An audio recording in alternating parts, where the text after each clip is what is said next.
Assalamualaikum warahmatullahi wabarakatuh. Kami dari kelompok pesisir selatan 2 dengan beranggotakan Mutia Fadila dengan NIM 21042312 dan Preti Novita Zai 21042331 dengan judul kami Model Kepemimpinan Berbasis Pelayanan di Pemerintahan Nagari sebagai upaya peningkatan pemberdayaan dan pembangunan berkelanjutan di Negari Nanggalo dan Negari Kapu Pesisir Selatan. Untuk materi untuk materi pertama yang akan dijelaskan oleh Mutia Fadila. Baiklah, yang pertama itu profil negari. Satu, profil negari Nenggalo. Negari Setara Nenggalo adalah sebuah negari yang berada di Kecamatan Koto 11 Tarusan, Kabupaten Pesisir Selatan, Provinsi Sumatera Barat di Indonesia. Negari Setara Nenggalo memiliki luas 24,71 km persegi. Jumlah penduduk Negari Setara Nanggalo sebanyak 2.476 jiwa yang terdiri dari 1.249 laki-laki dan 1.227 perempuan. Negari Setara Nanggalo, Kecamatan Kota 11 Tarusan, Kabupaten Pesisir Selatan terdiri dari 4 kampung, yaitu Kampung Sungai Tawar, Kampung Pincuran Batu, Kampung Teluk Raya, Kampung Seberang Sawah. Adapun batas-batas Nagari Setara Nanggalo Kecamatan Kota 11 Tarusan Kabupaten Pesisir Selatan yaitu sebelah utara berbatas dengan Nagari Duku, sebelah selatan berbatas dengan Nagari Ceroco Anau Ampang Pulai, sebelah barat berbatas dengan Nagari Mandeh, sebelah timur berbatas dengan Nagari Nanggalo. Selanjutnya yaitu profil Nagari Kapuh. Nagari Kapuh berada di Kecamatan Koto 11 Tarusan, Kabupaten Pesisir Selatan, Provinsi Sumatera Barat. Luas nagari yaitu 12,20 km persegi atau 2,87% dari luas wilayah Kecamatan Koto 11 Tarusan. Jarak dari kantor wali nagari ke ibu kota kecamatan adalah 4 km, ke Painan 16 km, dan ke Kota Padang 61 km. Nagari Kapuh berpenduduk 4.587 jiwa, yaitu pada 2018, terdiri dari 2.221 laki-laki dan 2.365 perempuan, serta 1.057 rumah tangga. Nagari Kapuh terdiri dari 2 kampung dan memiliki 10 aparat nagari. Adapun fasilitas di nagari ini yaitu fasilitas kesehatan seperti puskesmas, pembantu 1 unit, pos kesehatan nagari 2 unit, fasilitas agama yaitu masjid 2 unit, musola 5 unit, wisata yaitu wisata bahari 1 destinasi.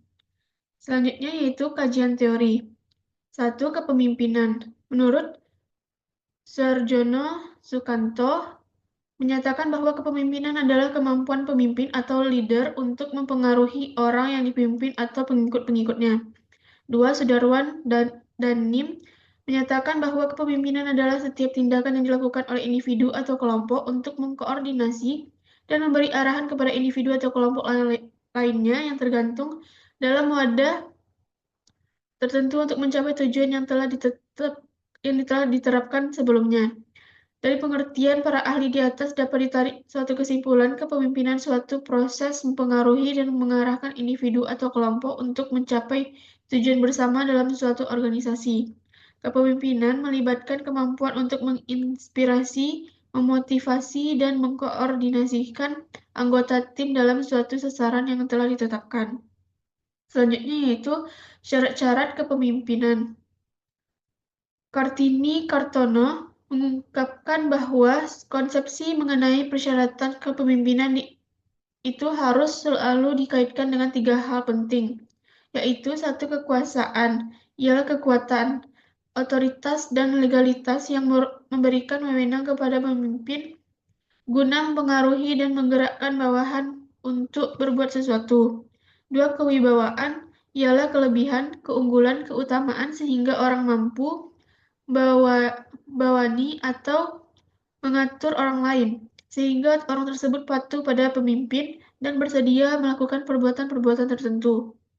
3. Kemampuan ialah segala daya, kesanggupan, kekuatan, dan kecakapan atau keterampilan teknis maupun sosial yang dianggap melebihi dari kemampuan anggota biasa. Selanjutnya yaitu gaya kepemimpinan. Menurut Miftah Toha, gaya kepemimpinan merupakan norma perilaku yang digunakan oleh seseorang pada saat orang tersebut mencoba mempengaruhi perilaku orang lain seperti yang ia lihat. Macam-macam gaya kepemimpinan antara lain gaya kepemimpinan otokratik, gaya kepemimpinan demokratis, gaya kepemimpinan permisif.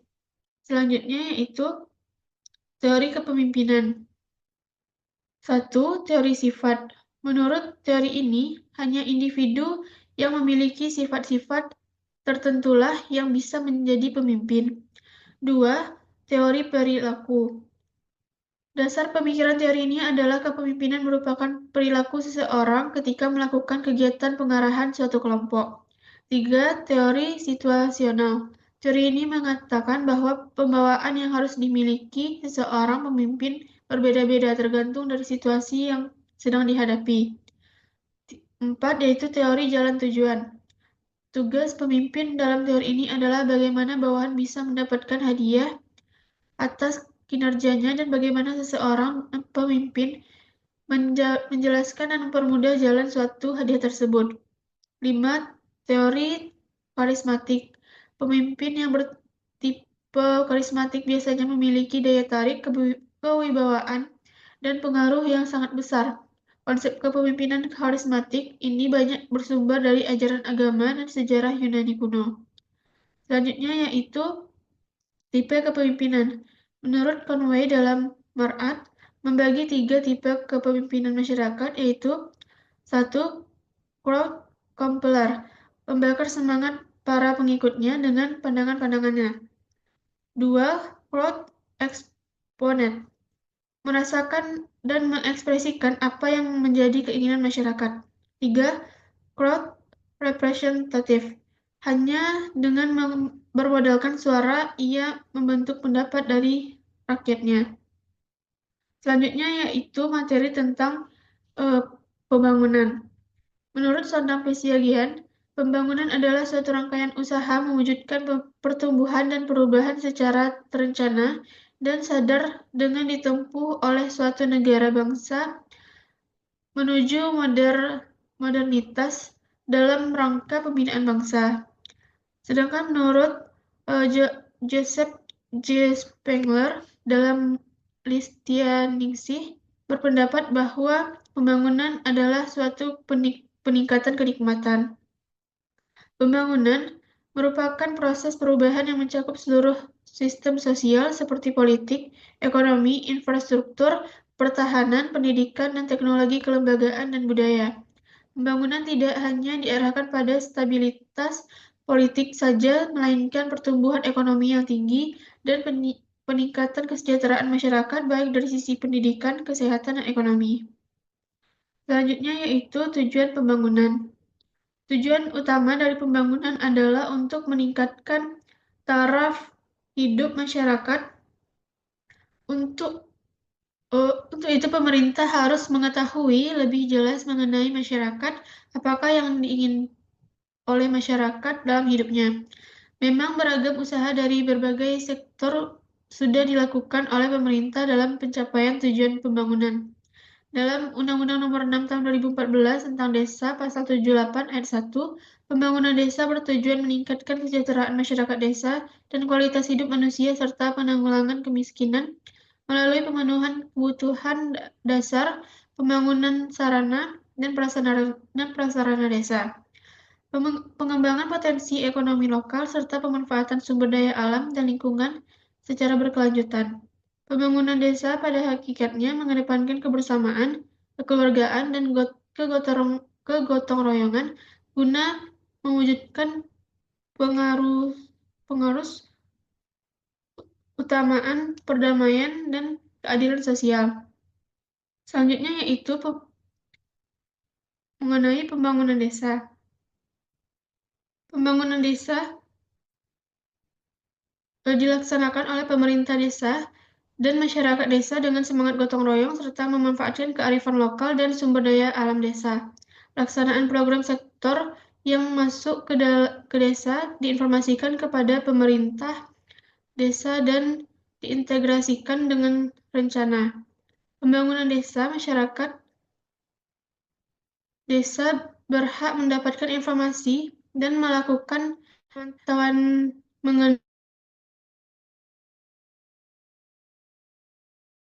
meliputi satu penggunaan dan pemanfaatan wilayah desa dalam rangka penetapan kawasan pembangunan sesuai dengan tata ruang kabupaten atau kota. 2. Pelayanan yang dilakukan untuk meningkatkan kesejahteraan masyarakat perdesaan. 3. Pembangunan infrastruktur, peningkatan ekonomi pedesaan, dan pengembangan teknologi tepat guna.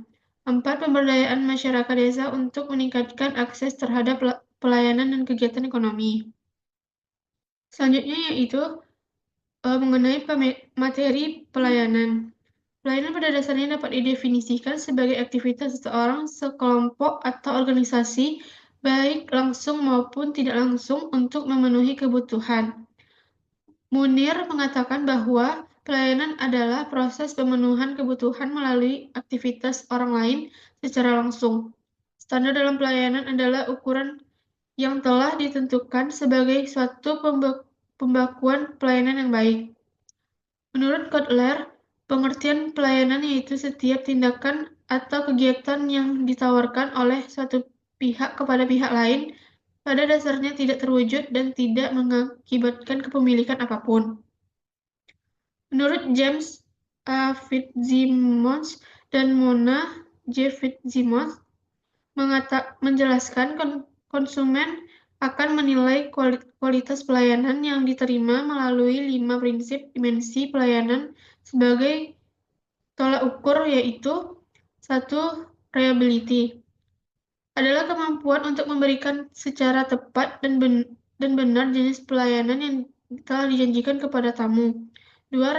Responsive, yaitu kesadaran atau keinginan untuk cepat bertindak, membantu tamu, dan memberikan pelayanan yang tepat waktu.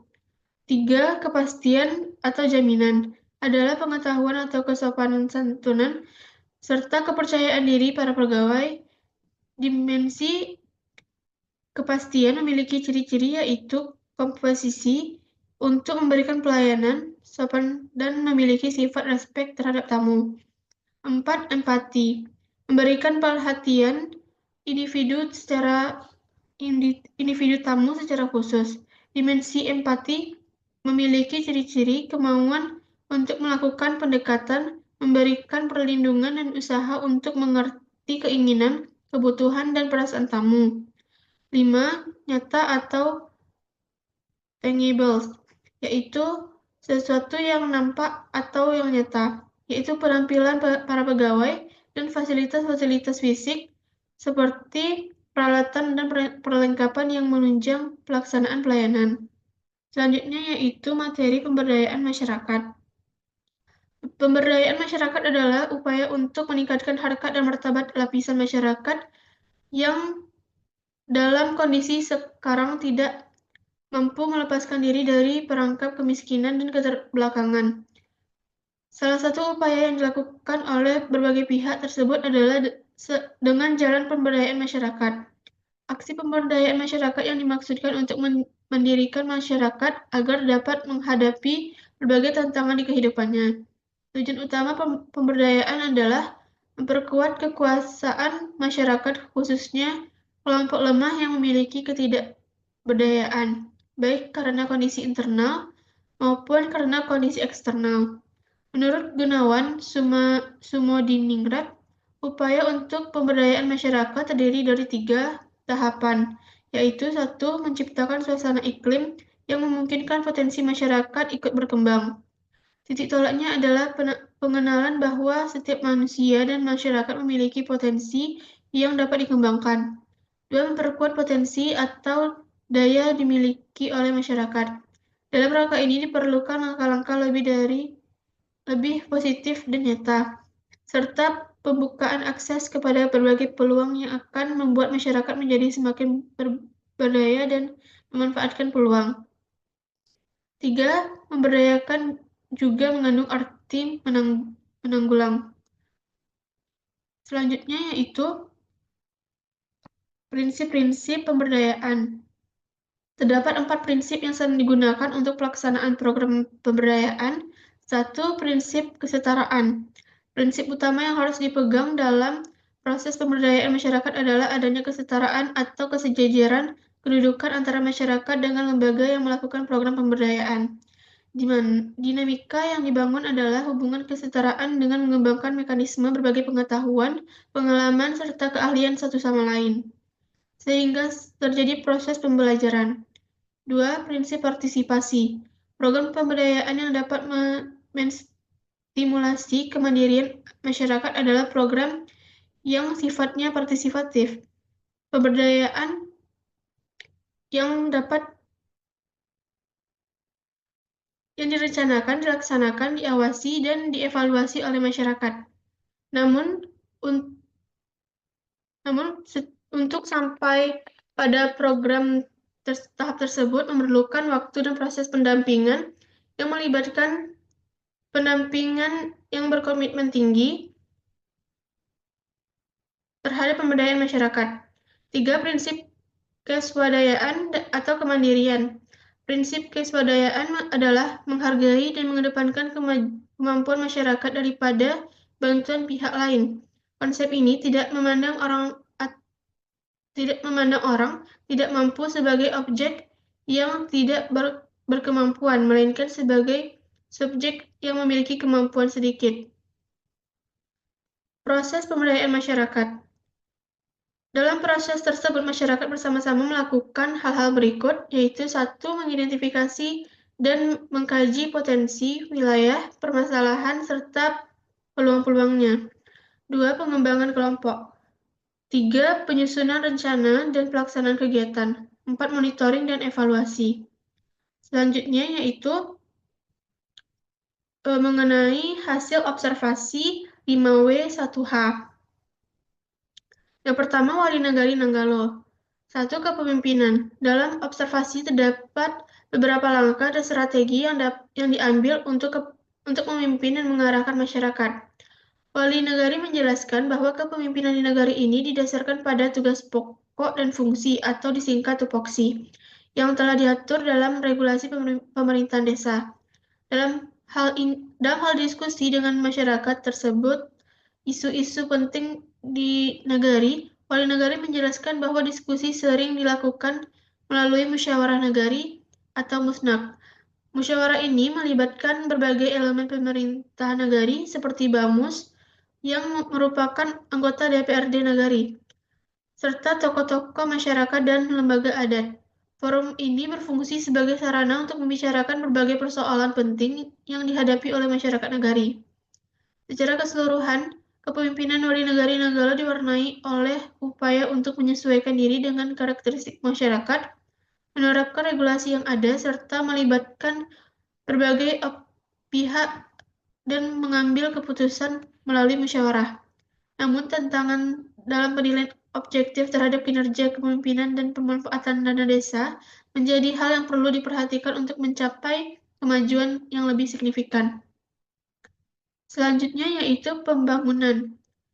Pembangunan di Nagari Nanggalo saat ini memiliki prioritas utama yang terbagi antara pembangunan fisik dan pembangunan manusia. Fokus utama pembangunan adalah meningkatkan kapasitas sumber daya manusia melalui berbagai pelatihan dan edukasi. Pelatihan ini ditujukan bagi berbagai elemen masyarakat seperti kader, perangkat nagari, pemuda, serta nenek mama untuk memberikan pengetahuan dan keterampilan yang relevan dengan perkembangan aturan dan kebutuhan terkini. Namun dalam pelaksanaannya pembangunan di Nagari Nanggalo, terdapat tantangan atau ancaman yang menghambat proses pembangunan meskipun tidak banyak. Setiap pembangunan fisik yang dilakukan sudah melalui proses musyawarah terlebih dahulu, di mana masyarakat termasuk pemilik tanah dan tokoh masyarakat dilibatkan dalam diskusi untuk mencari solusi atas permasalahan yang timbul. 3. Pemberdayaan masyarakat. Hasil observasi terkait pemberdayaan masyarakat di Nagari Nanggalo menunjukkan bahwa program pemberdayaan yang telah berjalan di negari ini melibatkan beberapa kegiatan, terutama yang berkaitan dengan kesehatan dan ketahanan pangan. Salah satu program utama adalah pemberdayaan melalui Kader Posyandu dan Kader KPM yang berperan dalam mendukung program penurunan angka stunting. Program ini dilakukan dengan mengacu pada regulasi dan dana desa yang digunakan untuk memberikan bantuan berupa susu, kacang hijau, telur, dan bahan makanan bergizi lainnya. Selanjutnya yaitu pelayanan. Hasil observasi mengenai pelayanan di kantor Wali Nanggalo menunjukkan bahwa pelayanan administrasi di negeri ini sudah cukup terpadu dan terstruktur dengan baik. Kantor Wali Nagari menyediakan berbagai pelayanan administrasi yang dibutuhkan masyarakat seperti surat keterangan usaha, surat keterangan tindak mampu, surat kematian, dan surat kelayanan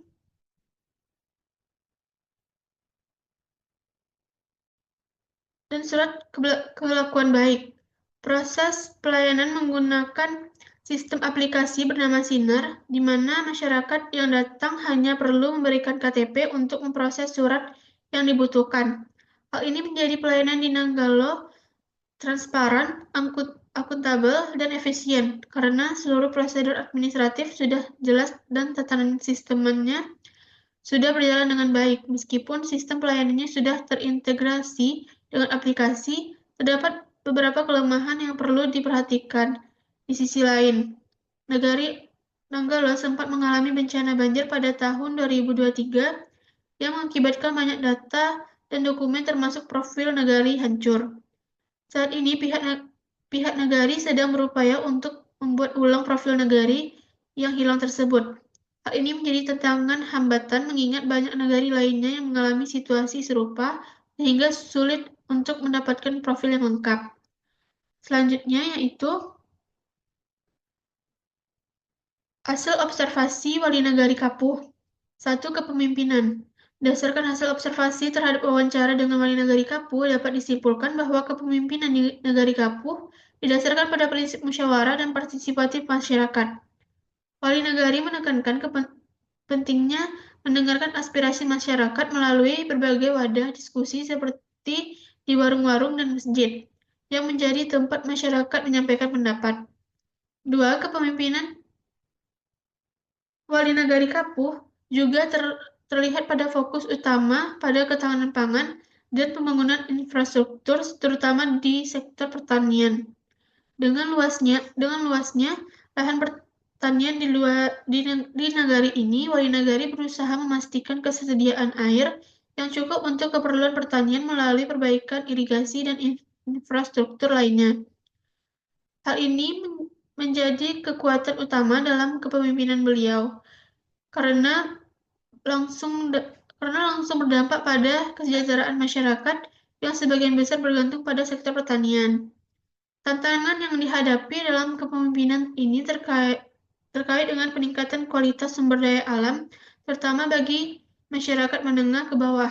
Meskipun tantangan ini ada, Wali Nagari Kapuh melihatnya bukan sebagai hambatan besar, melainkan sebagai peluang untuk beradaptasi dan mendidik masyarakat agar lebih maju dan mandiri.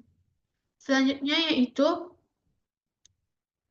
pembangunan. Berdasarkan hasil observasi terhadap wawancara dengan Wali Nagari Kapuh, prioritas utama dalam pembangunan di negari saat ini adalah sektor pertanian. Mengingat luasnya lahan pertanian yang tersedia di wilayah tersebut, selain itu sektor perikanan dan kelautan juga turut menjadi perhatian. Meskipun fokus utama masih berada pada pengembangan pertanian, program-program pembangunan dilaksanakan melalui berbagai inisiatif yang melibatkan tim teknis, salah satunya adalah PT TKN, bertanggung jawab atas pelaksanaan proyek-proyek pembangunan yang ada di Nagari. Terdapat beberapa tantangan yang harus dihadapi dalam pelaksanaan proyek-proyek tersebut. Salah satu kendala utama adalah keterbatasan anggaran yang tersedia. Anggaran yang diterima dari dana harus dipenuhi dengan presentasi tertentu untuk berbagai kebutuhan, seperti ketahanan pangan, bantuan sosial, serta pembiayaan untuk guru ngaji, guru TK, dan guru PAUD. Akibatnya, meskipun banyak aspek yang perlu diperbaiki dan dikembangkan, keterbatasan tersebut membuat prioritas pembangunan harus disesuaikan dengan anggaran yang ada, sehingga menyebabkan beberapa program terhambat atau belum dapat dijalankan secara optimal. Selanjutnya yaitu pelayanan. Selanjutnya itu pemberdayaan masyarakat. Program utama pemberdayaan yang dijalankan di negara ini fokus pada penguatan ketahanan pangan yang menjadi prioritas utama dengan melibatkan masyarakat dalam kegiatan pertanian yang dapat meningkatkan ekonomi lokal.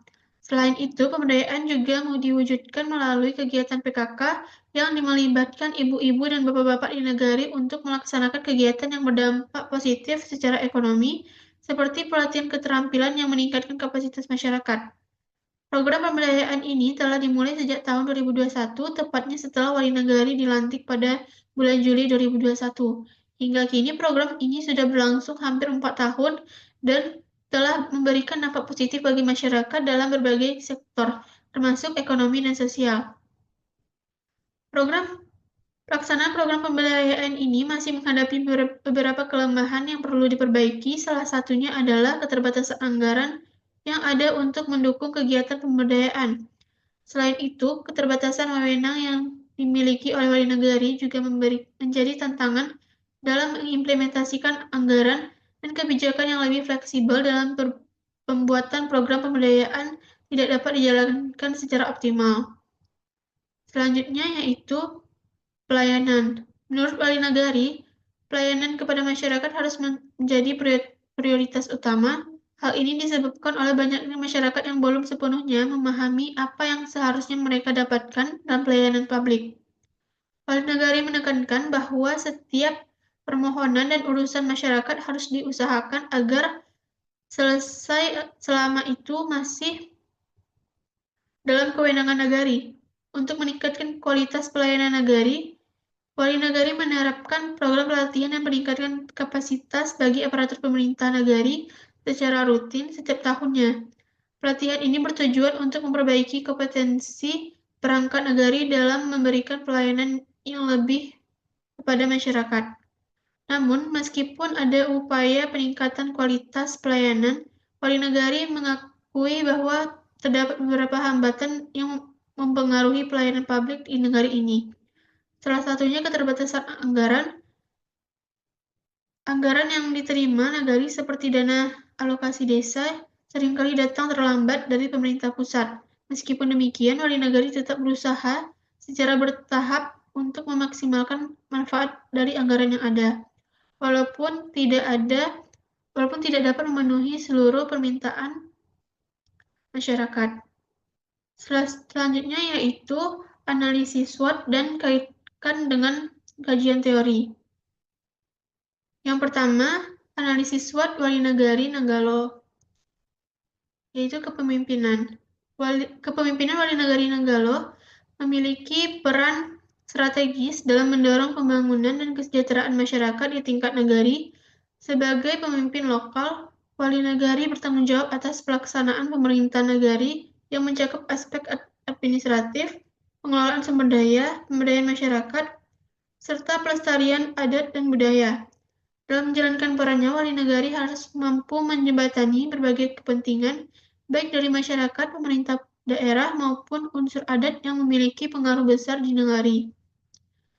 Dalam konteks ini, analisis SWOT menjadi alat penting untuk mengidentifikasi kekuatan, kelemahan, peluang, dan ancaman yang mempengaruhi kepemimpinan di wali negari Nanggalo. Satu yaitu kekuatan. Yang pertama, pemahaman terhadap tupoksi. Wali negari memiliki pemahaman yang baik tentang tugas pokok dan fungsi yang menjadi landasan kepemimpinannya. Hal ini mencakup pelaksanaan regulasi dan aturan yang telah ditetapkan, baik oleh pemerintah daerah, kabupaten, maupun provinsi. Yang kedua, yaitu kemampuan menyesuaikan kepemimpinan. Berdasarkan karakteristik masyarakat wali negari menunjukkan fleksibilitas dalam kepemimpinannya, terutama dalam menyesuaikan pendekatan berdasarkan karakteristik masyarakat. Contohnya di kawasan pesisir selatan, mayoritas masyarakat berprofesi sebagai nelayan. Kesadaran ini memungkinkan wali negari untuk merancang strategi yang lebih relevan dengan kebutuhan masyarakat setempat sehingga lebih efektif dalam memimpin. Yang ketiga yaitu struktur pemerintahan yang kuat dan berbasis musyawarah. Keberadaan Bamus Nagari sebagai DPRD-nya Nagari, serta kerapatan adat Nagari dan tokoh masyarakat menjadi kekuatan utama dalam mendukung kepemimpinan di Wali Nagari. 4. Pengelolaan dana desa berdasarkan regulasi. Wali Nagari menunjukkan pengelolaan dana desa yang terarah sesuai dengan regulasi yang telah ditetapkan.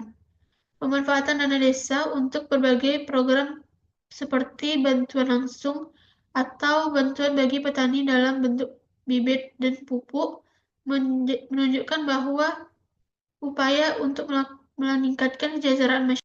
2. Yaitu kelemahan. 1. Penilaian keberhasilan yang subjektif. Wali Nagari mengakui bahwa keberhasilan kepemimpinan sulit diukur secara objektif dari sudut pandang dirinya sendiri. Penilaian keberhasilan diserahkan kepada masyarakat yang dapat menjadi kelemahan jika tidak diiringi dengan mekanisme evaluasi formal. Yang kedua yaitu keterbatasan dalam mengatasi tantangan internal. Pengakuan Wali Nagari bahwa masih banyak kelemahan dalam menjalankan kepemimpinan menunjukkan adanya ruang untuk perbaikan. Keterbatasan ini tidak saja terkait dengan penguasaan manajemen, komunikasi, ataupun kapasitas untuk merespon perubahan dinamika masyarakat yang lebih cepat. Yang ketiga yaitu ketergantungan pada regulasi yang ada. Meskipun banyak regulasi memberikan panduan yang jelas, terlalu terpaku pada aturan yang ada dapat mengurangi inovasi dalam memanfaatkan potensi lokal. Misalnya peluang untuk menciptakan program-program yang lebih kreatif bagi masyarakat, nelayan, atau petani mungkin kurang tereksplorasi. Yang keempat yaitu kurangnya evaluasi kinerja yang sistematif. Kelemahan lainnya adalah minimnya mekanisme evaluasi kinerja yang struktur. Tanpa evaluasi yang jelas, sulit untuk mengukur apakah program-program yang dilaksanakan telah berjalan efektif atau memenuhi kebutuhan masyarakat secara maksimal. Selanjutnya yaitu peluang. 1. Dukungan dana desa untuk pengembangan masyarakat. Pengelolaan dana desa yang struktur memberikan peluang besar bagi negara untuk meningkatkan kesejahteraan masyarakat. Program seperti BLT, bantuan bibit, dan pupuk bagi petani memberikan potensi signifikan untuk mendorong perekonomian lokal jika dilaksanakan dengan baik. 2. Pemanfaatan sistem musyawarah nagari. Musnah memberikan kesempatan untuk menyerap aspirasi masyarakat secara langsung. Hal ini dapat dimanfaatkan untuk menciptakan kebijakan yang benar-benar sesuai dengan kebutuhan masyarakat, serta meningkatkan rasa partisipasi dan kepemilikan masyarakat terhadap pembangunan negari. 3. Itu kolaborasi dengan tokoh masyarakat dan kerapatan adat. Keterlibatan tokoh masyarakat dan lembaga adat dalam pengambilan keputusan memberikan peluang untuk memperkuat legitimasi dan keberhasilan program-program nagari. Sinergi ini juga bisa menjadi jembatan antara pemerintah nagari dan masyarakat untuk meminimalkan konflik atau perbedaan pendapat. Yang keempat yaitu keberagaman potensi lokal. Negara memiliki karakteristik masyarakat yang spesifik seperti mayoritas berprofesi sebagai nelayan di kawasan pesisir. Keberagaman ini membuka peluang untuk mengembangkan program-program berbasis potensi lokal seperti pengembangan usaha kecil berbasis hasil laut atau pelatihan keterampilan untuk peningkatan ekonomi masyarakat. Selanjutnya yaitu ancaman. 1. Karakteristik masyarakat yang beragam. Meskipun fleksibilitas kepemimpinan adalah kekuatan, beragamnya karakteristik masyarakat juga bisa menjadi tantangan. Tidak semua strategi yang berhasil di satu wilayah negari akan efektif di wilayah lain. Perbedaan ini membutuhkan pendekatan yang lebih kompleks dan dinamis. 2. Ketergantungan pada regulasi. Ketergantungan pada aturan pemerintah pusat atau daerah dapat menjadi ancaman jika regulasi yang ditetapkan tidak relevan dengan kebutuhan spesifik masyarakat negari. Hal ini dapat membatasi ruang gerak wali negari dalam berinovasi. Tiga, itu keterbatasan dalam dana dan infrastruktur. Meskipun dana desa memberi peluang, keterbatasan dana yang tersedia untuk memenuhi kebutuhan masyarakat yang beragam bisa menjadi kendala. Selain itu, infrastruktur yang belum memadai juga dapat menghambat pelaksanaan program-program yang direncanakan. Empat, ekspektasi masyarakat yang tinggi. Sebagai pemimpin wali negari menghadapi ekspektasi masyarakat yang tinggi terhadap peningkatan kesejahteraan dan kualitas hidup. Jika harapan ini tidak terpenuhi, dapat muncul ketidakpuasan atau kritik yang mempengaruhi stabilitas pemerintahan negari. Selanjutnya yaitu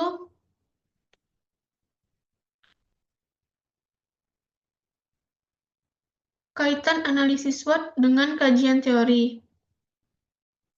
Kajian analisis SWOT kepemimpinan Wali Nagari Nanggala dengan kajian teori analisis SWOT menunjukkan bahwa kekuatan kepemimpinan Wali Nagari terletak pada pemahaman tupoksi dan penyesuaian gaya kepemimpinan sesuai kondisi masyarakat, mencerminkan penerapan behavioral dan situasional teori. Namun kelemahan mencakup kurangnya evaluasi kinerja dan inovasi, serta ketergantungan pada regulasi yang tinggi. Peluang muncul dari pengelolaan dana desa yang terarah, mulai musyawarah nagari dan kolaborasi dengan tokoh masyarakat yang mendukung gaya kepemimpinan demokratis dan berbasis tradisi. Ancaman tersebut termasuk keterbatasan infrastruktur dan tingginya ekspektasi masyarakat yang memerlukan kepemimpinan adaptif dan komunikasi inklusif. Untuk meningkatkan efektivitas wali negari perlu memanfaatkan kekuatan dan peluang sambil mengatasi kelemahan dan ancaman melalui inovasi, evaluasi kerja, dan strategi kepemimpinan yang responsif. Selanjutnya yaitu analisis SWOT Wali Nagari Nanggala tentang pembangunan. Pembangunan di Nagari Nanggala merupakan bagian dari upaya pemerintah negari untuk meningkatkan kualitas hidup masyarakat melalui berbagai program yang berfokus pada pembangunan fisik dan pembangunan sumber daya manusia. Sebagai pemimpin, Wali Nagari Nanggala berperan penting dalam merancang dan mengimplementasikan program pembangunan yang melibatkan masyarakat secara aktif. Berbagai strategi telah diterapkan untuk memastikan pembangunan yang inklusif, berkelanjutan, dan berorientasi pada kebutuhan masyarakat. Dan beberapa tahun terakhir, Nagari Nanggala telah menunjukkan kemampuan signifikan melalui pendekatan berbasis musyawarah yang mengutamakan partisipasi masyarakat dalam proses perencanaan dan pelaksanaan pembangunan. Wali negari bersama perangkat nagari dan masyarakat telah berhasil menyelenggarakan pelatihan-pelatihan bagi kelompok pemuda, petani, dan tokoh masyarakat. Selain itu, perhatian juga diberikan kepada pembangunan infrastruktur untuk mendukung kesejahteraan masyarakat secara keseluruhan.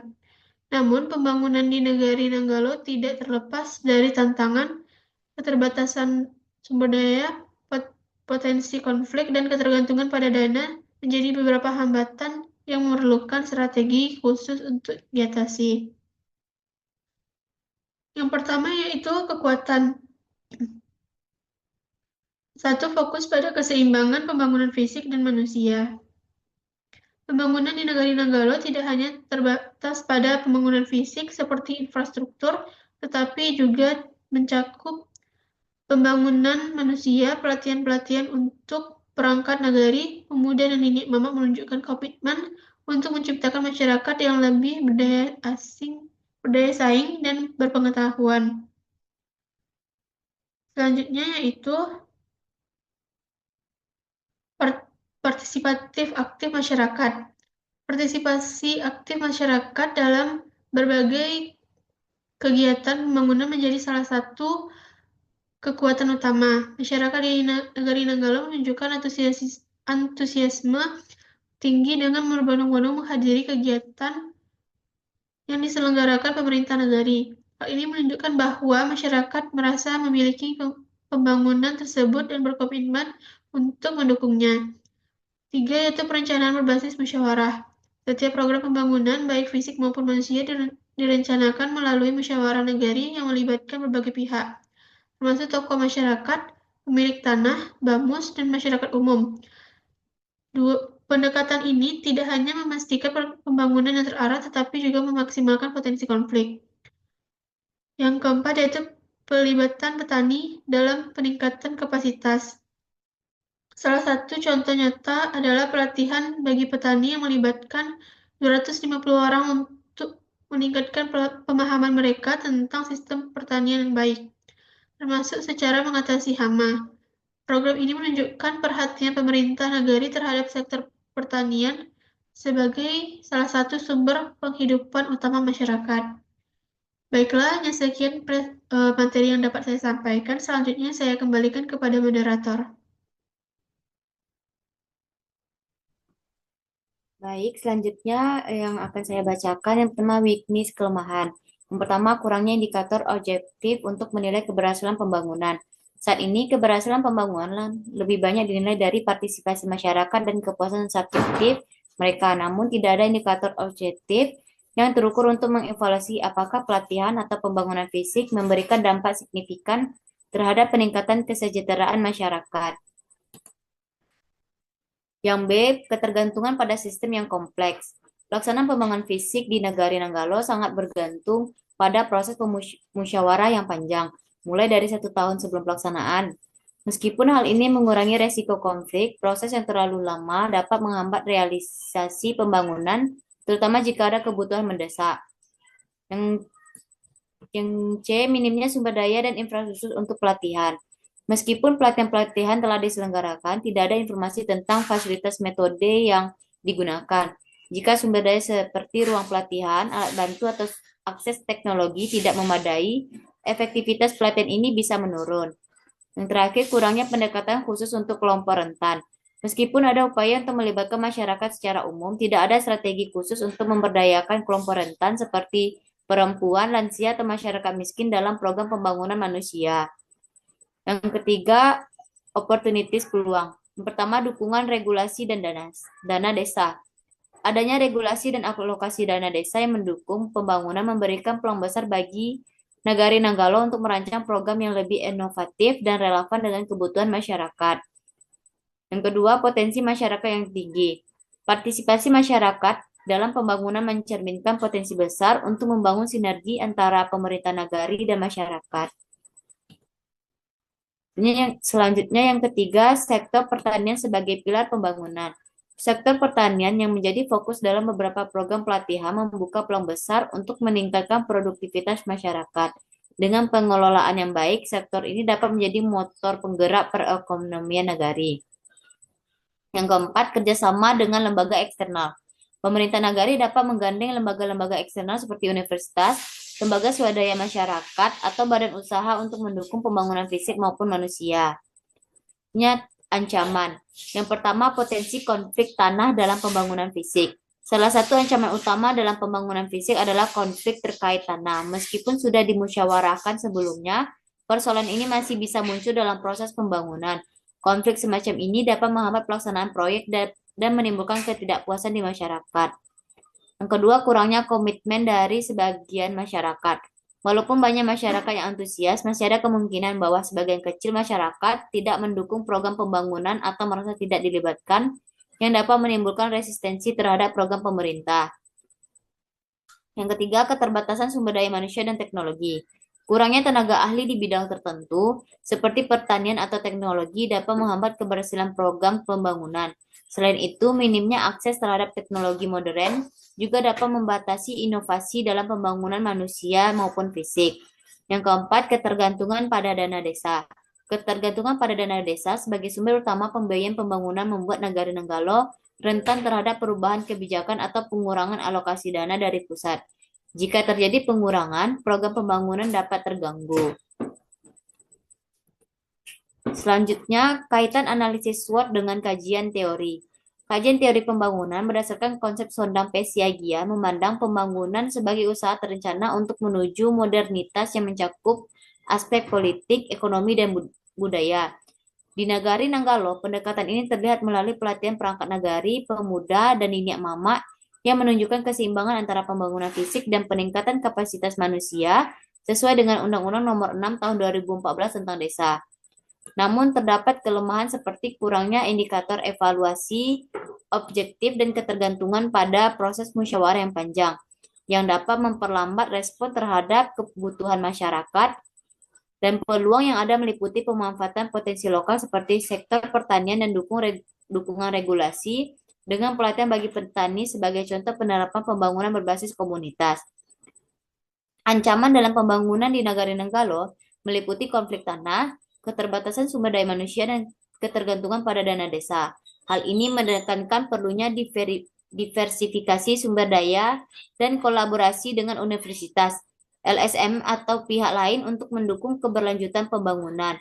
Dengan mengintegrasikan teori dan praktik, Nagari Nanggalo memiliki potensi untuk mengatasi tantangan sekaligus memanfaatkan kekuatan dan peluang guna mencapai pembangunan yang berkelanjutan dan inklusif. Selanjutnya, analisis SWOT Wali Nagari Nanggalo pada pelayanan. Pelayanan publik di Nagari Nanggalo merupakan aspek penting dalam pemerintahan lokal yang bertujuan memenuhi kebutuhan masyarakat melalui sistem yang efektif dan efisien. Kantor Wali Nagari berfungsi sebagai pusat pelayanan administrasi meliputi pembuatan surat keterangan, administrasi kependudukan, dan layanan lainnya yang mendukung kesejahteraan masyarakat. Untuk meningkatkan kualitas pelayanan, Nagari Nanggalo menggunakan aplikasi Sinar, sistem informasi Nagari yang mempermudah proses administrasi secara transparan dan terorganisir. Namun pelaksanaan pelayanan publik masih menghadapi tantangan seperti keterbatasan sumber daya dan keberlanjutan sistem. Dilihat dari analisis SWOT kekuatan, yang pertama sistem pelayanan terpadu dan transparan.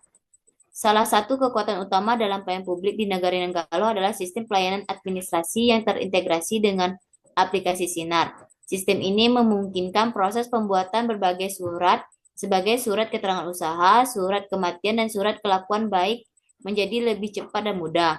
Proses pelayanan ini juga berlangsung secara transparan dan akuntabel, di mana masyarakat dapat mengakses layanan dengan jelas dan tepat. Yang kedua, pelayanan yang efisien. Sebagian besar masyarakat yang datang ke kantor Wali Nagari untuk mendapatkan layanan mereka merasa puas karena prosesnya lancar. Masyarakat hanya perlu menyerahkan KTP mereka dan data akan langsung dimasukkan ke dalam sistem untuk kemudian dicetak dan ditandatangani. Hal ini memperlihatkan tingkat efisiensi yang tinggi dalam pelayanan administrasi. Yang ketiga, sistem pengelolaan administrasi yang terorganisir. Dengan adanya sistem aplikasi, semua data dan arsip terkait administrasi masyarakat dikelola secara terorganisir. Hal ini memudahkan pemantauan dan mempercepat proses pelayanan sekaligus meminimalkan risiko kesalahan dalam pengelolaan data. Yang kedua, kelemahan. Yang pertama, perangkat yang usang dan sering error. Meskipun pelayanan administrasi berjalan lancar, salah satu kendala yang masih ada adalah penggunaan perangkat yang sudah usang seperti PC yang sering mengalami kerusakan atau error. Hal ini bisa memperlambat proses pelayanan meskipun tidak secara signifikan mengganggu proses utama pelayanan kepada masyarakat. Selanjutnya kedua, keterbatasan profil nagari. Salah satu kelemahan yang dihadapi adalah kurangnya profil nagari yang memadai. Akibat bencana banjir terjadi pada 2023, hampir seluruh data penting dan profil nagari rusak dan hancur. Ini menghambat pengelolaan informasi yang lebih terperinci mengenai kondisi nagari. Dan yang ketiga, pembaruan dan pemeliharaan aplikasi yang kurang optimal. Walaupun sistem aplikasi Sinar sudah ada dan mempermudah banyak hal, perlu ada pemeliharaan dan pembaruan berkala untuk memastikan aplikasi tersebut dapat terus berjalan dengan baik dan tidak mengalami masalah teknis. Minimnya pembaruan aplikasi atau perangkat bisa mempengaruhi efektivitas pelayanan publik yang ada. Dilihat dari peluang, yang pertama pengembangan teknologi untuk meningkatkan pelayanan. Pelayanan berbasis teknologi menawarkan peluang besar untuk mengembangkan sistem yang lebih canggih dan ramah pengguna. Pembaruan perangkat keras dan perangkat lunak serta peningkatan sistem aplikasi Sinar dapat mempercepat proses pelayanan dan mengurangi kemungkinan error. Yang kedua, pembangunan profil nagari yang lebih terstruktur. Setelah bencana banjir menghancurkan profil nagari, ada peluang besar untuk membangun kembali dan perbarui profil nagari secara menyeluruh. Dengan adanya profil negara yang jelas dan terperinci, pemerintah negara dapat merencanakan pembangunan lebih baik dan memiliki data yang akurat untuk mendukung pengambilan keputusan yang lebih tepat. Yang ketiga, kemitraan dengan pihak eksternal. Nagari Nanggalo dapat memanfaatkan kemitraan dengan lembaga luar seperti universitas, lembaga riset, atau perusahaan teknologi untuk membantu meningkatkan sistem pelayanan dan pembuatan profil nagari. Dilihat dari ancaman, yang pertama, risiko kerusakan data dan sistem. Salah satu ancaman besar yang dihadapi oleh pelayan publik di Nagari Nanggalo adalah kerusakan data dan sistem yang bisa terjadi jika perangkat dan aplikasi tidak diperbarui atau tidak dilindungi dengan baik. Yang kedua, keterbatasan sumber daya untuk pembaruan perangkat. Terbatasnya anggaran dan sumber daya manusia untuk melakukan pembaruan dan pemeliharaan perangkat serta aplikasi dapat menghambat kualitas pelayanan. Jika perangkat keras dan perangkat lunak yang digunakan tetap usang dan rentang rusak, pelayanan publik bisa terhambat yang pada akhirnya akan mempengaruhi kepuasan masyarakat. Yang ketiga, ketergantungan pada sistem aplikasi yang tertentu. Ketergantungan pada satu sistem aplikasi seperti Sinar juga bisa menjadi ancaman jika sistem tersebut tidak dapat beradaptasi dengan perubahan kebutuhan atau teknologi baru. Jika sistem aplikasi tidak dikembangkan lebih lanjut, maka pelayanan administrasi bisa terhambat atau tidak optimal.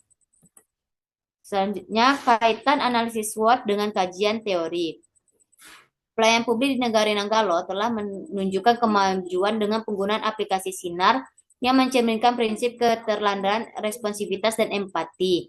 Sistem ini memungkinkan pelayanan administrasi yang efisien dan transparan, membantu masyarakat dalam pengurusan dokumen seperti surat keterangan. Namun beberapa kelemahan teridentifikasi termasuk perangkat teknologi yang usang dan sering bermasalah yang menghambat efisiensi pelayanan. Selain itu, kerusakan profil nagari akibat bencana banjir berdampak pada pengelolaan informasi yang dapat menurunkan kepercayaan masyarakat dan efektivitas perencanaan pembangunan. Peluang untuk meningkatkan kualitas pelayanan meliputi pengembangan perangkat keras, perangkat lunak, dan layanan berbasis daring yang lebih mudah diakses. Pembaruan profil nagari pasca bencana juga menjadi prioritas, memungkinkan pemerintah merencanakan pembangunan lebih baik sesuai prinsip keterandalan dan jaminan pelayanan. Kemitraan dengan pihak eksternal seperti universitas dapat mendorong inovasi dalam pelayanan. Di sisi lain, ancaman seperti kerusakan data akibat bencana dan ketergantungan pada satu sistem aplikasi yang kurang fleksibel terhadap perubahan teknologi dan menuntut pengelolaan dan pemeliharaan sistem yang lebih baik. Secara keseluruhan, meskipun Nagari Nanggalo telah menunjukkan langkah maju dalam pelayanan publik, diperlukan pembaruan teknologi, penguatan infrastruktur, dan mitigasi risiko untuk memastikan peningkatan kualitas pelayanan yang berkelanjutan. Selanjutnya, analisis SWOT Wali Nagari Nanggalo di pemberdayaan masyarakat. Pemberdayaan masyarakat menjadi prioritas strategis pemerintah Nagari Nanggalo untuk meningkatkan kualitas hidup warganya dengan fokus pada pemanfaatan alokasi dana desa. Wali Nagari Nanggalo berperan penting dalam memastikan keberhasilan program pemberdayaan sesuai visi pembangunan berkelanjutan. Program-program yang dilaksanakan mencakup kesehatan, pendidikan, dan peningkatan kapasitas sumber daya manusia dengan melibatkan masyarakat secara aktif melalui kadar pemberdayaan. Meski program ini menciptakan rasa kepemilikan dan partisipasi warga, tantangan tetap ada sehingga diperlukan analisis SWOT untuk mengevaluasi kekuatan, kelemahan, peluang, dan ancaman. Analisis ini diharapkan dapat memberikan gambaran yang menyeluruh tentang kondisi aktual dan mendukung pengambilan keputusan yang lebih efektif. Yang pertama, analisis SWOT kekuatan. Yang pertama, kadar sebagai agen pemberdayaan masyarakat. Program pemberdayaan di Nagari Nanggalo didukung oleh adanya kader-kader seperti kader posyandu dan kader pembangunan manusia. Kader ini menjadi tulang punggung dalam pelaksanaan program-program di tingkat masyarakat. Yang kedua, fokus pada program stunting dan gizi. Salah satu program pemberdayaan utama adalah penurunan angka stunting yang mencerminkan komitmen pemerintah Nagari Nanggalo terhadap peningkatan kesehatan masyarakat. Melalui program ini, dana desa dimanfaatkan untuk penyediaan bahan-bahan bergizi seperti susu, kacang hijau, telur, dan lain-lain. Selanjutnya mengacu pada regulasi pemerintahan pusat. Program-program yang dijalankan di Nagari Nanggalo sepenuhnya mengacu pada regulasi, struktur dan arah yang jelas dari regulasi ini memberikan pedoman yang terukur. Untuk pelaksanaan program pemberdayaan pengelolaan dana desa juga telah mengikuti ketentuan yang ada, sehingga program-program memiliki dasar hukum yang kuat. Yang selanjutnya, keterlibatan pemerintahan negari dalam penyaluran. Wali negari menjalankan peran sebagai penyalur program pemberdayaan sesuai dengan regulasi. Meskipun peran ini bersifat administrasi, pelaksanaannya terstruktur memastikan bantuan dan manfaat program dapat menjangkau masyarakat sesuai dengan aturan yang ditetapkan.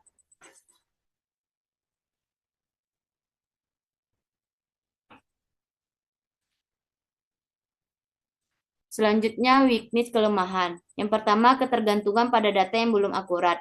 Salah satu kendala utama dalam pelaksanaan program pemberdayaan adalah ketidakakuratan data penerima manfaat. Dalam proses pendataan, sering terjadi kesalahan yang menyebabkan ketidaksesuaian antara penerima bantuan dengan kondisi sebenarnya.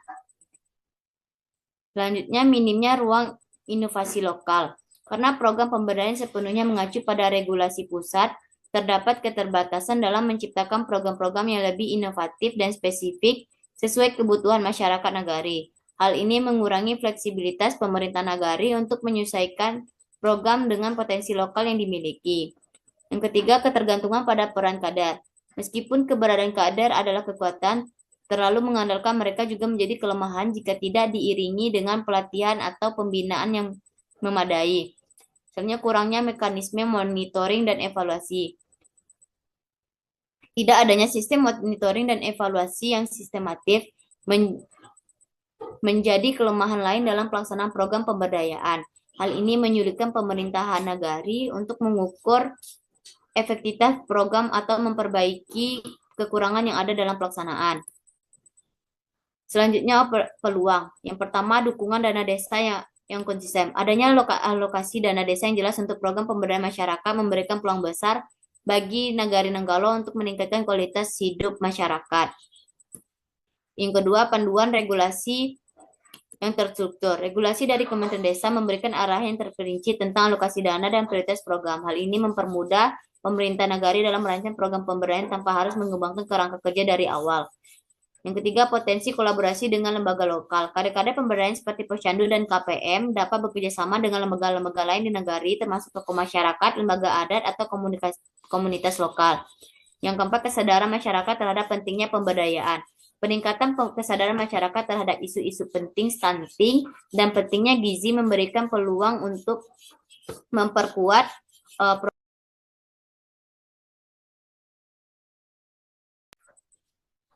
Yang keempat, ancaman. Yang pertama, kesalahan dalam pendataan penerima manfaat. Ketidaktepatan dalam pendataan menjadi ancaman yang signifikan karena dapat menyebabkan ketidakpuasan di masyarakat. Jika bantuan tidak sampai kepada kelompok yang benar-benar membutuhkan, hal ini dapat menurunkan kepercayaan masyarakat terhadap pemerintah negari. Yang kedua, ketergantungan pada regulasi pusat. Meskipun regulasi pusat memberikan panduan yang jelas, terlalu mengandalkan arahan dari pusat dapat mengurangi fleksibilitas pemerintah negara dalam merespon kebutuhan yang lebih spesifik. Yang ketiga, kendala sumber daya manusia. Kualitas sumber daya manusia yang tidak memadai dapat mempengaruhi kualitas pelaksanaan program. Yang keempat, resistensi masyarakat. Tidak semua masyarakat mungkin mendukung atau memahami pentingnya program pemberdayaan yang dijalankan. Misalnya, beberapa kelompok mungkin merasa bahwa bantuan tidak adil atau tidak sesuai dengan kebutuhan mereka. Kaitan analisis SWOT dengan kajian teori. Analisis SWOT terkait pemberdayaan masyarakat di Nagari Nanggala menunjukkan hubungan erat dengan teori pemberdayaan. Kekuatan seperti keberadaan kadar pemberdayaan mendukung prinsip partisipasi masyarakat dalam program yang relevan dengan kebutuhan lokal. Program seperti penanganan stunting mencerminkan prinsip kesetaraan, sedangkan dukungan dana desa membuka peluang untuk memperkuat kapasitas masyarakat dan mengembangkan potensi lokal. Namun terdapat kelemahan seperti ketergantungan pada data yang kurang akurat dan kurangnya monitoring serta evaluasi. Hal ini dapat menghambat efektivitas program sebagaimana diuraikan dalam teori pemberdayaan yang menekankan pentingnya pengkajian dan evaluasi berkelanjutan. Ancaman seperti resistensi masyarakat dan keterbatasan fleksibilitas akibat regulasi pusat menggarisbawahi perlunya pendekatan berbasis konteks lokal dan penguatan kapasitas kader. Secara keseluruhan, keberhasilan pemberdayaan masyarakat di Nagari Nanggala membutuhkan fleksibilitas dalam mengatasi kelemahan ancaman dengan tetap memanfaatkan kekuatan dan peluang melalui strategi pemberdayaan sistematif dan sesuai teori. Selanjutnya, analisis SWOT dan kaitan dengan kajian teori. Yang pertama, analisis SWOT Wali Nagari Kapuh di kepemimpinan. Kekuatan yang pertama, pola kepemimpinan yang berbasis musyawarah. Salah satu kekuatan utama kepemimpinan di negara Kapuh adalah penerapan musyawarah sebagai dasar pengambilan keputusan. Musyawarah dilakukan dengan melibatkan masyarakat dari berbagai elemen, termasuk tokoh masyarakat dan perangkat nagari. Yang kedua, fokus pada ketahanan pangan dan pembangunan infrastruktur. Nagari Kapuh memiliki potensi lahan pertanian yang luas dan Wali Nagari telah memprioritaskan pengembangan sektor pertanian terutama melalui pengembangan infrastruktur irigasi. Yang ketiga, pemanfaatan wadah diskusi yang fleksibel. Kepemimpinan Nagari Kapuh mampu memanfaatkan wadah-wadah informal seperti warung dan masjid untuk berdiskusi dengan masyarakat. Yang keempat, kemampuan beradaptasi dengan kondisi SDM masyarakat. Meskipun mayoritas masyarakat Nagari Kapuh berada pada kategori menengah ke bawah dalam hal tingkat pendidikan dan keterampilan, kepemimpinan Wali Nagari mampu beradaptasi dengan kondisi ini. Selanjutnya, kelemahan. Yang pertama, tingkat SDM masyarakat yang relatif rendah. Kelemahan utama yang dihadapi adalah rendahnya tingkat sumber daya manusia masyarakat. Hal ini mempengaruhi kemampuan masyarakat dalam menyerap informasi, memahami program-program yang dijalankan dan berpartisipasi secara maksimal dalam pembangunan. Yang kedua, tantangan dalam penyampaian informasi. Pendekatan diskusi yang sering dilakukan di tempat informal seperti warung atau masjid, meskipun efektif dalam menjangkau masyarakat, memiliki keterbatasan dalam hal dokumentasi dan formalitas. Yang ketiga, keterbatasan dalam diversifikasi program pembangunan. Fokus kepemimpinan saat ini masih dominan pada sektor ketahanan pangan dan infrastruktur. Namun program-program yang bersifat pengembangan ekonomi, kreatif, atau digitalisasi belum menjadi prioritas. Yang ketiga, dilihat dari peluang. Yang pertama, pengembangan sektor pertanian sebagai unggulan. Dengan potensi lahan pertanian luas, Nagari Kapuh memiliki peluang besar untuk menjadi pusat ketahanan pangan di wilayahnya. Yang kedua, peningkatan kapasitas SDM melalui pelatihan dan edukasi. Pemerintah nagari dapat bekerjasama dengan instansi terkait untuk menyediakan pelatihan keterampilan seperti manajemen usaha kecil, penggunaan teknologi sederhana, atau keterampilan lainnya yang relevan dengan kebutuhan masyarakat. Yang ketiga, pemanfaatan teknologi untuk komunikasi dan pemberdayaan. Membangun platform digital sederhana untuk warga menyampaikan usulan, laporan, atau keluhan, sehingga proses komunikasi menjadi lebih inklusif dan efektif. Dan yang terakhir, dukungan pemerintah daerah dan pusat untuk program pembangunan. Dukungan ini mencakup pendanaan untuk pembangunan infrastruktur, pelatihan masyarakat, hingga bantuan teknis untuk pengembangan sektor tertentu. Yang keempat, dilihat dari ancaman. Yang pertama, keterbatasan sumber daya manusia. Salah satu ancaman terbesar yang dihadapi oleh Wali Nagari Kapuh adalah kondisi masyarakat yang mayoritas berada pada tingkat menengah ke bawah dalam hal kapasitas sumber daya manusia. Banyak masyarakat yang belum memiliki pengetahuan dan keterampilan yang memadai untuk mendukung kemajuan nagarinya. Yang kedua, hambatan dalam komunikasi dan penyampaian informasi. Ancaman muncul ketika informasi yang disampaikan oleh pemerintah tidak sepenuhnya dipahami oleh masyarakat. Pada diskusi informal seperti warung dan masjid memang efektif untuk mendekatkan pemimpin dengan masyarakat. Tetapi ada risiko informasi yang disampaikan secara tidak formal, tidak terserap dengan baik atau tidak sampai ke seluruh lapisan masyarakat. Yang ketiga, tantangan dalam pemberian infrastruktur. Pembangunan fisik seperti irigasi dan jalan memerlukan pemeliharaan yang berkelanjutan. Jika tidak dikelola dengan baik, infrastruktur yang ada bisa mengalami kerusakan yang akan menghambat efektivitas masyarakat, khususnya di sektor pertanian. Selanjutnya, kaitan analisis SWOT dengan kajian teori. Analisis SWOT terhadap kepemimpinan di negara Kapuh menunjukkan relevansi teori kepemimpinan dalam memahami kekuatan, kelemahan, peluang, dan ancaman yang dihadapi wali negari. Kekuatan kepemimpinan berbasis musyawarah dan partisipasi mencerminkan gaya kepemimpinan demokratis. Namun kelemahan terletak pada rendahnya kualitas SDM yang mengharuskan wali negari menyesuaikan gaya kepemimpinan dengan kesiapan masyarakat, sebagaimana disarankan oleh teori situasional Hersey dan Beckchan. Peluang untuk meningkatkan sektor pertanian dan kapasitas SDM melalui pelatihan dan teknologi sejalan dengan teori perilaku kepemimpinan, di mana pemimpin harus bertindak nyata dalam menunjukkan kemampuan memajukan masyarakat. Ancaman terkait keterbatasan SDM dapat diatasi dengan pendekatan kepemimpinan karismatik yang memotivasi masyarakat dan teori sifat kepemimpinan yang menekankan integritas dan komunikasi efektif. Secara keseluruhan, meskipun ada tantangan dalam pengelolaan SDM dan infrastruktur, gaya kepemimpinan demokratis dan karismatik dapat memperkuat kolaborasi dan pemberdayaan masyarakat, serta memanfaatkan peluang-peluang untuk pembangunan yang berkelanjutan. Selanjutnya, analisis SWOT Wali Nagari Kapuh Pembangunan. Yang pertama, kekuatan. A. Potensi sumber daya alam yang melimpah. Nagari Kapuh memiliki lahan pertanian yang luas serta sektor perikanan, dan kelautan yang dapat menjadi sumber ekonomi utama masyarakat. Potensi ini memungkinkan pembangunan berorientasi pada pengelolaan dan pengembangan sektor-sektor tersebut. Yang kedua, dukungan tim teknis yang profesional. Pelaksanaan pembangunan di negara ini didukung oleh PT TKN dan tim teknisnya. Adanya tim khusus ini membantu dalam perencanaan dan implementasi proyek-proyek pembangunan khususnya di sektor pertanian sehingga proyek dapat berjalan sesuai dengan standar yang ditetapkan. Yang ketiga, orientasi pembangunan pada ketahanan pangan. Fokus pada pertanian sebagai prioritas pembangunan menunjukkan upaya pemerintah nagari dalam memastikan ketahanan pangan masyarakat setempat. Penggunaan dana desa untuk sektor ini juga sesuai dengan kebutuhan utama masyarakat Nagari Kapu. Yang keempat, dukungan terhadap pendidikan non-formal.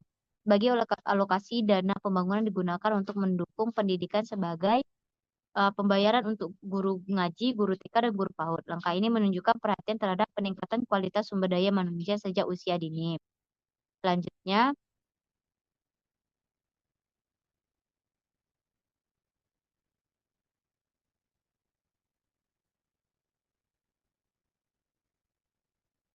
Selanjutnya, weakness kelemahan. A. Keterbatasan anggaran. Keterbatasan anggaran menjadi tantangan besar dalam pelaksanaan pembangunan. Dana desa harus dibagi ke berbagai sektor sesuai dengan presentasi yang telah diatur seperti ketahanan pangan, bantuan sosial, dan pendidikan non-formal. Yang kedua, keterbatasan infrastruktur yang ada. Meskipun sektor pertanian menjadi prioritas, infrastruktur pendukung seperti irigasi, akses jalan menuju lahan pertanian, dan fasilitas penyimpanan hasil tani mungkin belum memadai. Yang ketiga, ketergantungan pada dukungan eksternal. Pelaksanaan pembangunan yang sangat bergantung pada tim teknis dari PT TKN menunjukkan bahwa negara mungkin belum memiliki kapasitas mandiri yang cukup dalam merencanakan dan melaksanakan pembangunan tanpa dukungan eksternal. Yang ketiga, opportunity peluang. Yang pengembangan teknologi pertanian. Dengan luasnya lahan pertanian di negara Kapu, terdapat peluang besar untuk mengadopsi teknologi modern dalam pertanian seperti irigasi otomatis, penggunaan alat pertanian mekanis, dan inovasi dalam pengelolaan hasil tani. Yang kedua, diversifikasi sektor ekonomi. Diversifikasi ini dapat menciptakan sumber pendapatan baru bagi masyarakat, misalnya melalui budidaya ikan atau pengelolaan hasil laut. Selanjutnya, yang ketiga, kerjasama dengan pihak eksternal. Kemitraan dengan instansi pemerintah, organisasi non-pemerintah, dan sektor swasta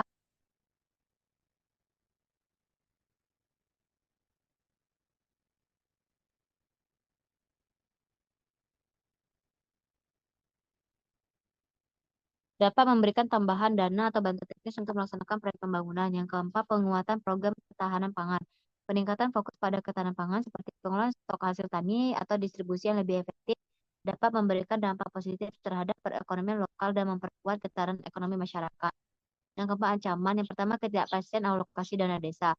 Kebijakan pemerintah pusat mengenai alokasi dana desa dapat berubah sewaktu-waktu. Hal ini dapat mempengaruhi kelancaran program pembangunan di negari, terutama jika dana yang dialokasikan tidak mencukupi kebutuhan pembangunan.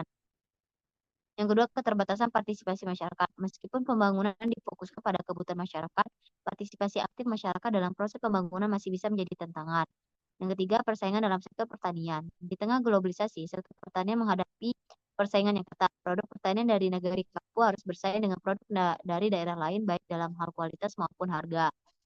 Selanjutnya, kaitan analisis SWOT dengan kajian teori. Pembangunan desa adalah proses yang berkelanjutan untuk meningkatkan kesejahteraan masyarakat melalui pemenuhan kebutuhan dasar, pembangunan infrastruktur, dan pemberdayaan ekonomi. Di negara Kapu, fokus pembangunan pada sektor pertanian, perikanan, dan kelautan sejalan dengan teori pembangunan Sondong Pesiagian yang menyatakan bahwa pembangunan bertujuan untuk meningkatkan taraf hidup masyarakat. Potensi sumber daya alam di negara Kapu memberikan peluang besar untuk mendukung pembangunan yang inklusif, terutama dalam meningkatkan ekonomi lokal dan ketahanan pangan. Namun pembangunan ini dihadapkan pada tantangan seperti keterbatasan anggaran yang berdampak pada keberlanjutan program pembangunan. Joseph J. Spengler menekankan pentingnya alokasi anggaran yang cukup untuk meningkatkan kesejahteraan masyarakat. Analisis SWOT menunjukkan adanya peluang seperti pengembangan teknologi pertanian yang dapat meningkatkan produktivitas dan efisiensi sektor pertanian, serta diversifikasi ekonomi melalui sektor perikanan dan kelautan. Hal ini dapat memperkuat ketahanan ekonomi lokal dan mendukung ketahanan pangan sesuai dengan Undang-Undang Nomor 6 Tahun 2014 tentang Desa. Namun ada ancaman terkait ketidakpastian alokasi penting untuk mendukung kualitas hidup dan pertumbuhan ekonomi. Selain itu, keterbatasan partisipasi masyarakat dalam proses pembangunan menjadi tantangan yang harus diatasi agar pembangunan dapat berjalan secara inklusif dan adil. Selanjutnya, analisis SWOT Wali Nagari Kapu Pelayanan. Yang pertama, strength kekuatan. Yang pertama, komitmen untuk memberikan pelayanan utama kepada masyarakat. Wali Negari Kapu menekankan pentingnya pelayanan publik sebagai prioritas utama. Yang kedua, peningkatan kapasitas di Wali Negari. Pemerintah Negari Kapu rutin mengadakan pelatihan untuk aparatur pemerintah setiap tahun. Langkah ini menunjukkan adanya komitmen dalam meningkatkan kompetensi dan kapasitas sumber daya manusia yang bertugas melayani masyarakat. Yang ketiga, adanya alokasi dana desa dan dana alokasi khusus. Negari Kapu memiliki alokasi anggaran yang cukup besar, lebih dari 1 miliar rupiah, yang dapat mendukung pelaksanaan program pelayanan publik sesuai dengan prioritas yang telah ditetapkan oleh pemerintah pusat. Yang kedua, weakness kelemahan. Pertama, keterbatasan sumber daya manusia yang terampil. Meskipun ada pelatihan rutin, SDM di tingkat masyarakat masih kurang terampil dan memahami prosedur pelayanan publik yang berlaku. Ini menghambat efektivitas pelayanan karena masyarakat mungkin merasa kesulitan atau bingung dalam mengakses layanan yang ada. Yang kedua, pelayanan yang bergantung pada ketersediaan anggaran. Ketergantungan pelayanan pada waktu pencarian anggaran dari pusat menyebabkan potensi keterlambatan dalam memenuhi kebutuhan masyarakat. Yang ketiga, keterbatasan inovasi dalam pelayanan publik. Meskipun ada pelatihan rutin bagi perangkat nagari, belum terlihatnya adanya inovasi besar dalam pelayanan yang dapat meningkatkan efisiensi dan efek aksesibilitas bagi masyarakat. Yang ketiga, peluang. Yang pertama, pengembangan teknologi dalam pelayanan publik. Negari Kapu dapat memanfaatkan teknologi informasi untuk meningkatkan efisiensi pelayanan publik. Misalnya, sistem aplikasi berbasis digital untuk pengurusan administrasi masyarakat dapat mengurangi beban kerja perangkat nagari dan mempercepat proses pelayanan. Yang kedua, peningkatan partisipasi masyarakat. Dengan memberikan pemahaman dan edukasi kepada masyarakat, pemerintah nagari dapat meningkatkan partisipasi masyarakat dalam berbagai program pelayanan. Yang ketiga, optimalisasi dana desa melalui program kreatif. Meski ada batasan pada alokasi anggaran, Negari Kapu dapat mengembangkan program kreatif dalam batas peraturan yang ada untuk memastikan manfaat dana desa. Selanjutnya, ancaman. Yang pertama, keterlambatan pencairan anggaran dari pusat.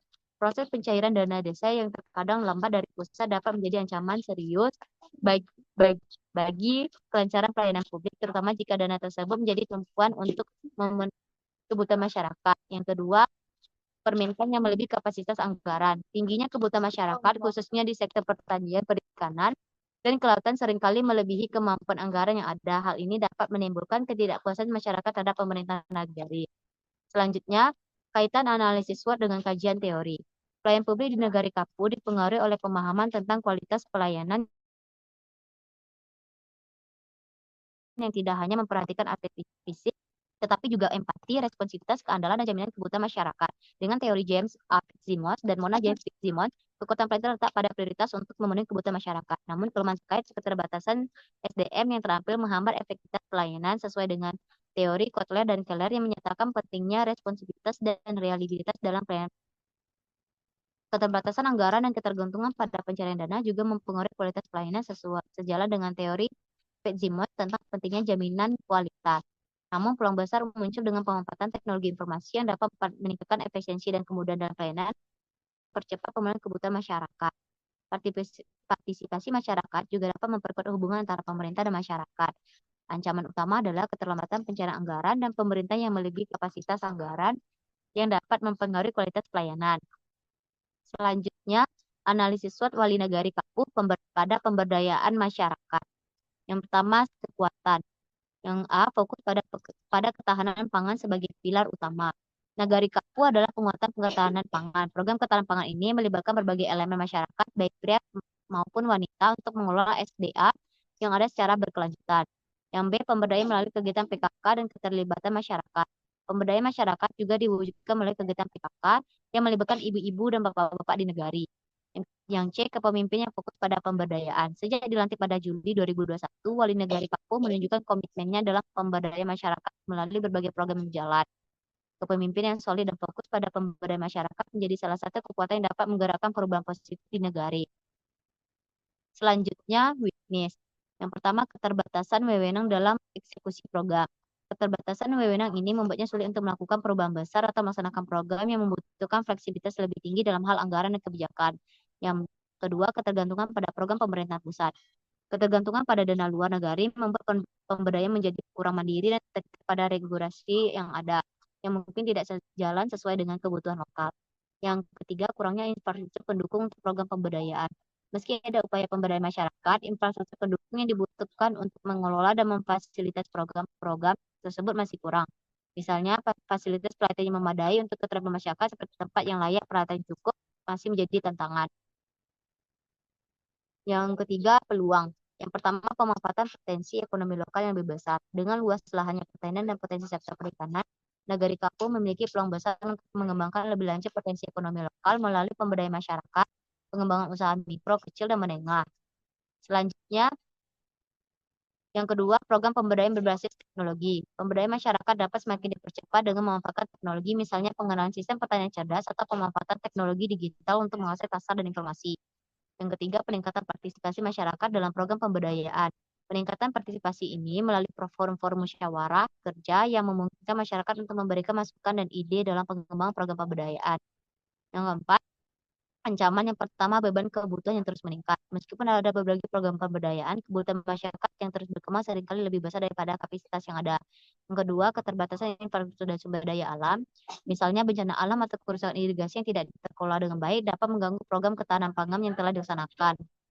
Yang ketiga, pengaruh eksternal yang tidak terduga. Pengaruh eksternal seperti perubahan kebijakan dari pemerintah pusat atau bencana alam bisa menjadi ancaman yang besar bagi pemberdayaan masyarakat. Selanjutnya, kaitan analisis SWOT dengan kajian teori. Analisis analisis SWOT yang diterapkan pada pemberdayaan masyarakat di negara Kapu menunjukkan hubungan erat dengan teori pemberdayaan masyarakat. Tujuan utama pemberdayaan adalah meningkatkan kapasitas individu dan kelompok untuk memenuhi kebutuhan fisik. Di negara Kapu, kekuatan yang paling mencolok adalah fokus pada ketahanan pangan yang sejalan dengan prinsip pemberdayaan melalui penguatan potensi lokal dan kemandirian ekonomi. Program ketahanan pangan dan kegiatan PKK mencerminkan partisipasi, kesetaraan, dan kemandirian yang diutamakan dalam teori pemberdayaan. Namun, analisis kelemahan menunjukkan tantangan dalam pelaksanaan pemberdayaan seperti keterbatasan wewenang dan ketergantungan pada dana pusat yang menghambat fleksibilitas dan kecepatan implementasi. Ancaman seperti keterbatasan infrastruktur dan bencana alam berisiko mengganggu kelangsungan program pemberdayaan. Oleh karena itu, perencanaan yang matang dan sistem pengawasan yang baik sangat diperlukan untuk mengatasi tantangan dan memastikan keberlanjutan pemberdayaan masyarakat. Selanjutnya, perbandingan antara kedua analisis. Analisis SWOT antara Wali Nagari Nanggalo dan Wali Nagari Kapuh menunjukkan perbandingan kekuatan, kelemahan, peluang, dan ancaman yang mencerminkan dinamika unik masing-masing nagari. Yang pertama, di Wali Nagari Nanggalo memiliki kekuatan dalam pengelolaan pemerintah berbasis musyawarah yang solid, dengan pengelolaan dana desa yang terstruktur untuk program kesejahteraan masyarakat seperti bantuan langsung tunai dan dukungan untuk petani. Namun kelemahan utama Nanggalo adalah ketergantungan yang tinggi pada regulasi pemerintah pusat, kurangnya inovasi lokal, serta sistem evaluasi kinerja yang belum efektif. Infrastruktur yang terbatas dan ekspektasi masyarakat yang tinggi juga menjadi tantangan. Peluang bagi Nanggalo terletak pada pengembangan potensi masyarakat pesisir, meskipun ancamannya seperti konflik tanah dan keterbatasan infrastruktur dapat menghambat kemajuan. Yang kedua, Wali Nagari Kapuh. Wali Nagari Kapuh unggul dalam kepemimpinan berbasis musyawarah yang fleksibel, termasuk pendekatan informal seperti diskusi di warung dan masjid yang meningkatkan partisipasi masyarakat dalam pembangunan sektor pertanian dan ketahanan pangan, terutama di bidang irigasi. Kelemahannya terletak pada keterbatasan kualitas SDM masyarakat yang mempengaruhi pelaksanaan program pembangunan, serta kurangnya dokumentasi yang baik dalam komunikasi. Selain itu, pembangunan yang terfokus pada sektor pertanian dan infrastruktur menandakan kurangnya diversifikasi dalam program ekonomi. Peluang Kapuh terletak pada pemanfaatan sektor pertanian dan teknologi untuk pemberdayaan. Namun ancamannya berupa kurangnya pengelolaan infrastruktur menjadi tantangan besar. Secara keseluruhan, kedua negara memiliki potensi untuk berkembang dengan pendekatan yang tepat. Wali Nagari Nanggalo perlu meningkatkan inovasi dan diversifikasi program, sementara Wali Nagari Kapuh harus fokus pada peningkatan kualitas SDM dan dokumentasi yang lebih formal untuk mendukung pembangunan yang berkelanjutan. Selanjutnya, kesimpulan. Kesimpulan dari materi ini bahwa kepemimpinan berbasis pelayanan di pemerintah negara merupakan pendekatan yang efektif untuk mendorong pemberdayaan masyarakat dan pembangunan berkelanjutan. Hasil observasi di negari Nanggalo dan Kapuh menunjukkan bahwa peran wali negari yang memahami tugas dan fungsi melibatkan masyarakat dalam musyawarah serta mengoptimalkan potensi lokal adalah kunci keberhasilan kepemimpinan. Pembangunan di negari difokuskan pada keseimbangan antara infrastruktur dan peningkatan kapasitas SDM, meskipun dihadapkan pada tantangan seperti keterbatasan anggaran dan konflik internal. Pelayanan publik berbasis teknologi seperti aplikasi Sinar telah mempercepat dan mempermudah akses masyarakat terhadap layanan administrasi. Namun masih diperlukan pembaruan perangkat dan pengelolaan yang lebih baik. Program pemberdayaan masyarakat yang telah dilaksanakan memberikan dampak positif dalam meningkatkan kesejahteraan, meskipun perlu terus diperkuat melalui perencanaan yang inklusif. Dengan mengintegrasi prinsip musyawarah, inovasi, dan pemanfaatan teknologi, pemerintah dan negara dapat memperkuat kapasitas untuk mencapai tujuan pembangunan yang berorientasi pada masyarakat. Baik, itu saja materi dari kelompok pesisir selatan kedua. Apabila ada kesalahan, mohon dimaafkan. Wassalamualaikum warahmatullahi wabarakatuh.